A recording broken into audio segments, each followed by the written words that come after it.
Hello and welcome to Cheshire Audio. Now then, interesting subject. I've noticed over the past year or two-ish, the conversations I'm having with customers are sort of starting to change slightly. Not with my mainstream customers, people who've been coming in for years and all this sort of thing. It's always, talking about the next upgrade and everything else. And there's an understanding of the equipment and, the way things, the hierarchies and all this sort of thing.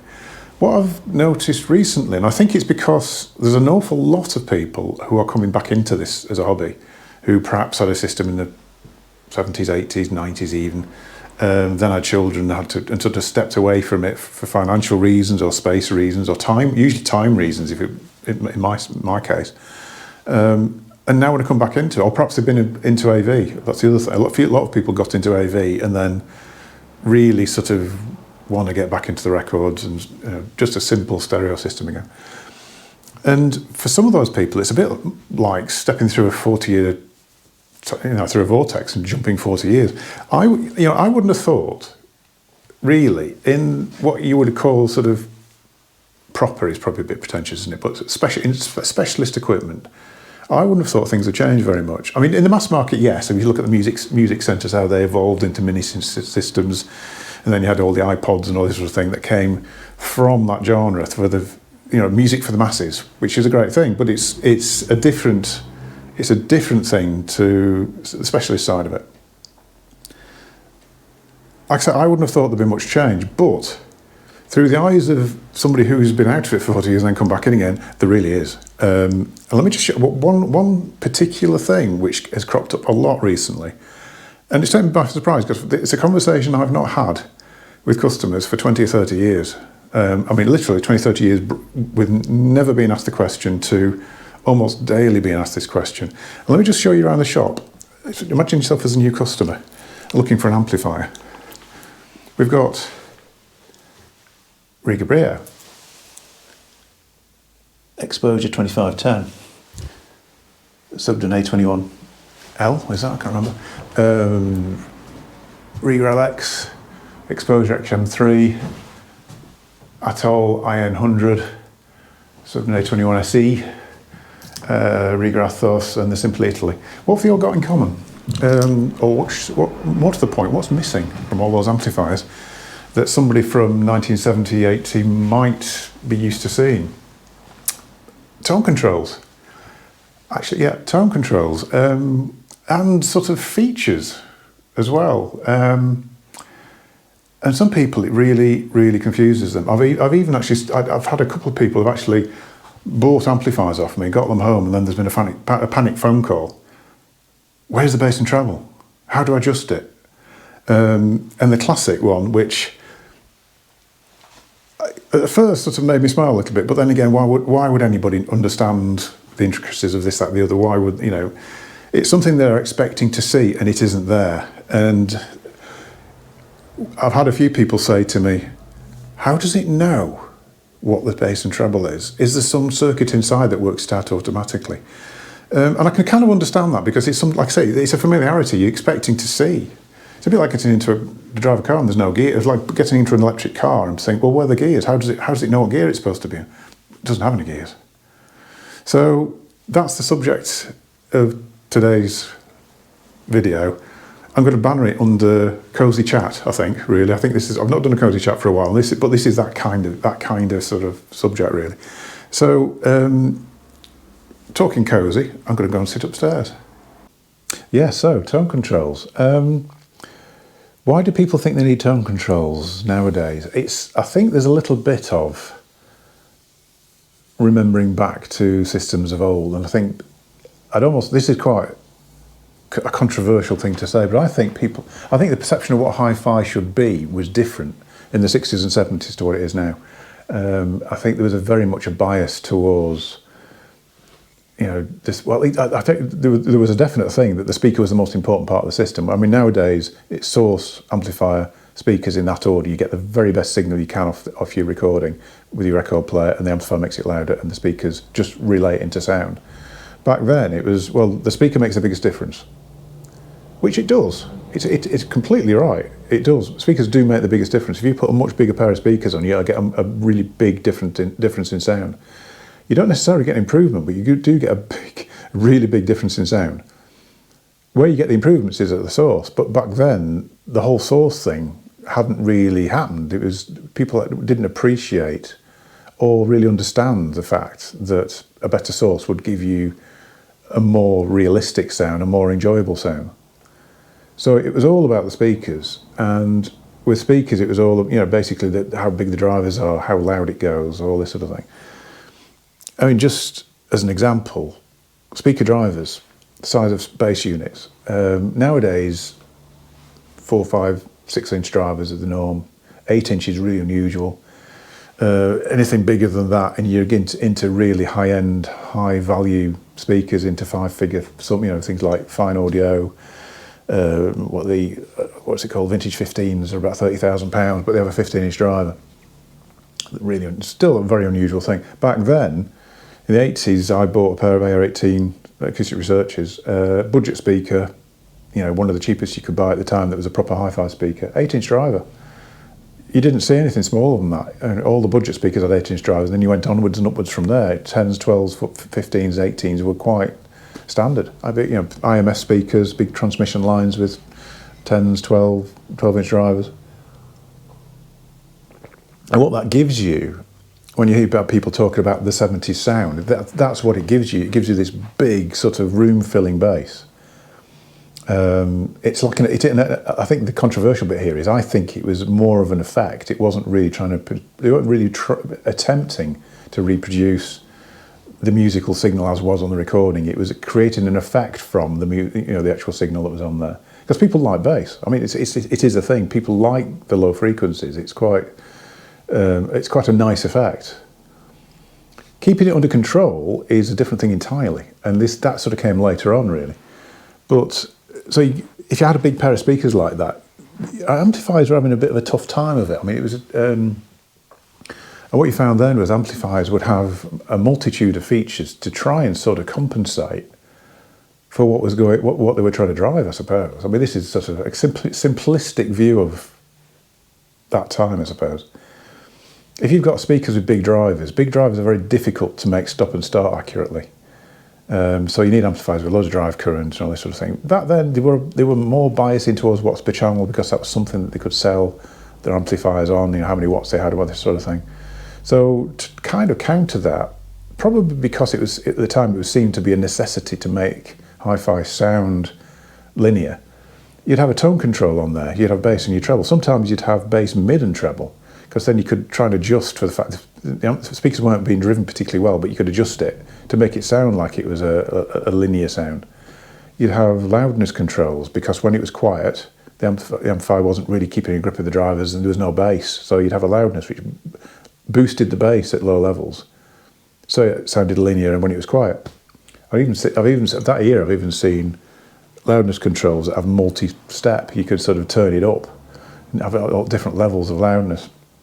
You'd have subsonic filters, you'd have rumble filters, all this sort of thing to try and counter the noisier turntables of that era, I suppose. Things like idler drives are very noisy.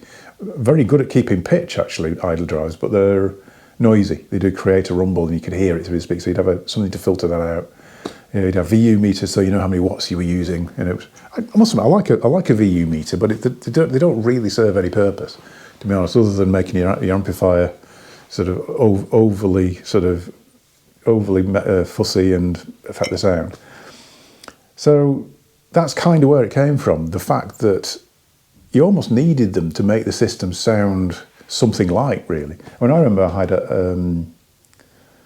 although to be fair, in the lower end, a lot of these amplifiers needed bass and treble controls to make them sound linear anyway. I mean, I had a Hitachi HA3700 was my first amplifier. It cost about £60. The guy in the shop persuaded me that it was a better amp than the NAD. Didn't have a demonstration. I wanted a NAD 3020. And he said, "Oh no, this Hitachi's miles better." I think he must have been on commission with Hitachi or something. I don't know, because I ended up with an entire Hitachi system with AR18s, which I enjoyed, to be fair. I mean, your first hi-fi system is always something special, isn't it? But it only sounded right with the bass turned up a fraction and the treble almost on full and the loudness button in. If you ran it flat, it sounded dreadful. It sounded really thin and weedy and horrible. And it wasn't to do so much driving the speakers, because AR18s aren't a difficult speaker to drive particularly. They respond quite well to amplifiers generally. But it was just the actual design of the amp. So that was a bit of a factor in it as well. The fact that amplifiers weren't really that linear anyway, so they needed a bit of help to try and bring them some sort of accuracy, I suppose. Now, as time went on, we started to realise that the garbage in, garbage out, and bit by bit, speakers became a bit more sensible, and the source component got better and better and better, and amplifiers were starting to be simplified because they realised that all these things in the chain were negatively affecting the sound. Tone controls have a really major negative effect on the sound just by being there. I mean, if you're using them, they're boosting the bass, but they don't do it in a linear way. They almost step it up. So there's almost like a ledge to it, and then you get all sorts of weird phasing effects that mess up imagery and mess up timing and mess up all sorts of things. But like I say, even if they're set flat, just by being there, just by having all this extra circuitry, because really with an amplifier you want your signal source to go in and to be made louder without any imperfection. You want it to be basically just a louder version of what went in. And the way to do that is to keep all the distances between components as short as possible, the component count as minimal as possible, keep the quality up, just clever design. But simple design is always better with amplifiers. And then you get your signal out the other end and the speakers convert it into sound. I think the best way to describe what an amplifier does is really thinking about a window. If you're looking out of a window, I'm pointing over there because there's a window over there. If you look out of a window, you want the glass to be a completely transparent barrier between you and the outside, really. So you don't want any rippling in it, you don't want any tinting in it or fluctuations in it at all. I mean, I think I've used this idea before, but using a tone control is almost like looking out of the window and thinking, bit of a dull day, let's make it better, I'll tint it yellow and then it'll look like the sun's out. And it kind of gives you that effect, sort of. It doesn't really, but it sort of makes things look a little bit jollier outside, but you now can't see fine detail. If somebody walking up towards your house, you can't see who they are because there's this yellow blur over the top. And that's kind of what a tone control is. So when people sort of say, how does it work it out? There's no working out going on. Basically, the signal goes in, comes out. If you add in a tone control, you're adding in something extra, something which can adjust reality to try and suit a preference. Now, people will argue, well, I do like bass. And that's a bit of a throwback. I think there's a certain element of people remembering systems from the 60s and 70s and that big warm sound that they used to have, which was really nice. I mean, you can't deny it. It's a really nice effect. But if you're trying to create accuracy and enjoy your music, you have to sort of walk away from that. And just, you want sort of impact in the bass. You want to be able to hear that it's a bass guitar playing along with the bass drum. You don't want just a big woofer of sound that's sort of a bassy sound. Because it slows down the timing and it loses the interest of the music, really. So I can understand people sort of harking back to that and thinking, well, years ago I used to have this big bassy sound, and I've not got that. It's not filling the room. It's not shaking the house anymore. Funny enough, systems can do that, but they only tend to do it on the recording. They don't do it when you play an acoustic guitar through it. It's there if there's a lot of bass on the recording, it will do that, but it's only specific to the recording. It's not all the time, and I think that was the thing. It was all the time. Everything had that sound. So there's a bit of that, a bit of expectation of sort of previous experience. And I think there's a not quite realising that source components are so much better now that you're getting a full response, frequency response from your deck into the amp, and there's no need to, even on poorer recordings, it'll get the best out of it. It'll get out the dynamic and the musicality out of it. And when you've got something, it's a bit like when you go to a concert. If you go to a concert and sit in the front row or wherever you prefer, I suppose, you don't listen to a guitarist or listen to a band and think, I'd actually enjoy this more if I could just turn up the bass. You'd never do that because it's the performance is all. And I think people miss the point of that really. If the turntable is creating the performance, you don't get distracted by tone. And I'm not saying that you'll have recordings with no bass on and won't notice, but it isn't at the forefront of your mind. And also, it isn't as severe as it would have been if the source component is good. The fact that there's less bass on the recording is apparent, but you're starting to understand what's on there, and basically isn't as bad as it would have been if you used a per turntable. You've got a more linear output. Perhaps it's a bit lightweight, but it isn't something that's the main thing about the listening experience. It's nice and dynamic. It's a great vocalist. It's a great guitar playing.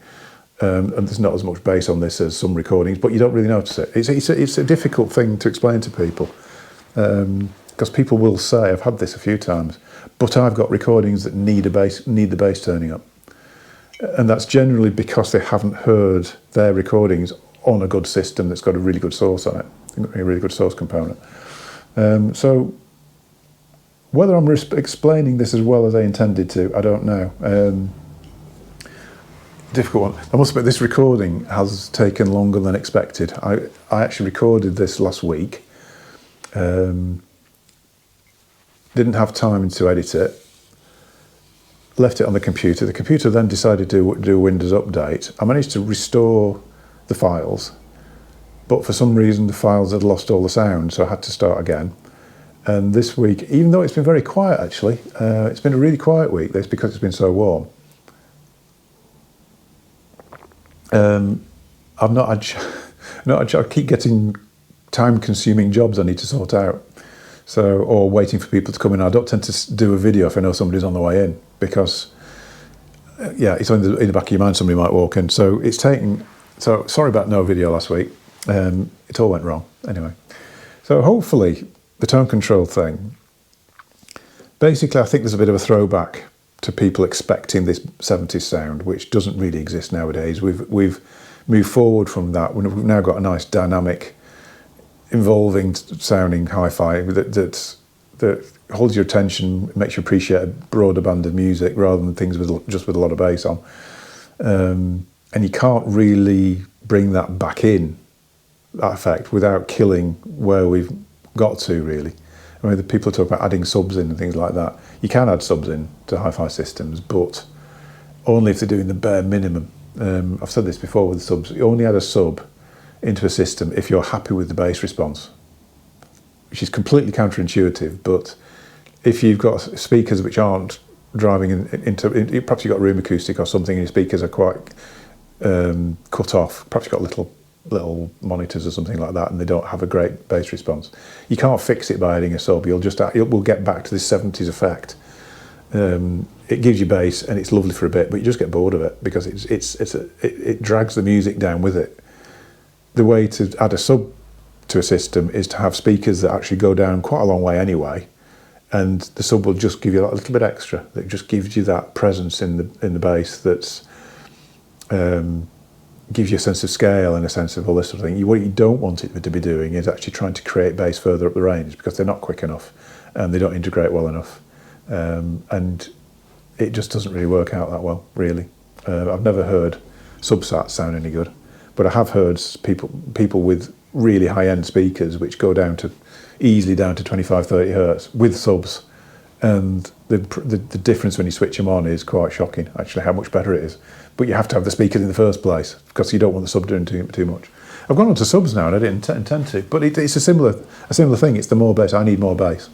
And I think, like I said before, quite often people's knee-jerk reaction to a hi-fi system, if they're not enjoying it, and I found this when CD came out, I found it with people with streaming, when they buy streaming first, and they will not blame the source for the problems. They'll say, my system needs more bass, I need some bigger speakers, I need a sub. And it's because they're not enjoying it musically, that they think they want to get this effect, create this effect to make it more enjoyable. But what you want to do is sort the front end out, make it portray the music better, and then it holds your attention. You don't notice all that. Like I say, it's a very difficult one to explain to people, and I'm not convinced I'm doing it well here, really. But anyway, I'll probably leave it there because I'll tie myself in more knots on this one. Interested to see what people think on this one. Email me if you've got any comments on this, just see what you think. I'm trying to think whether I've covered everything I intended to cover, but because I've kept, with this video, I've had to stop it and start it a few times. And if I do that 5 or 6 times, which can happen if people walk in, the phone rings, this sort of thing, sometimes I just start again. I don't like cutting and editing and all this sort of thing. I don't like chopping and starting again. I rarely do that. I prefer to do one take. Probably one take is I tend to waffle, as you are experiencing. But I also sometimes forget what I've said on this take. So I may or may not have covered everything I intended to, but anyway. Okay, so yeah, future videos, I need to do an unboxing on those speakers. Still not done it. The Ruby cores are still downstairs, not unboxed, but I'm going to do a video on that this week because it is quiet. I want to just talk through price lists as well. I've had the price list for Golding. I just want to talk through that. I'll do a separate video with that, and I think quite scary price rises on Golding, really. And that's it, I think. There's nothing much else going on at the moment. It's bank holiday next week, so next week's going to be a short week again, so it's another 3-day week. But then again, it's so quiet. This period now, Easter sort of holidays and bank holidays and other sort of things, is very quiet generally in the shop. And it's really warm outside. We've got about 25 degrees at the moment, which, what's that in Fahrenheit? 75? I'm completely guessing that. I think about 75. Yeah, it's quite warm anyway. It's quite warm. People don't go to hi-fi shops when it's warm. Unlike me, who has to. But anyway, it doesn't mean I get jobs done. Anyway, like I say, I'm waffling. I shall see you in a future video. Don't forget to like and subscribe. Hoping to get another video out this week. I should never say that because it always goes badly wrong when I say that. But anyway, yeah, see you soon. Thanks for watching.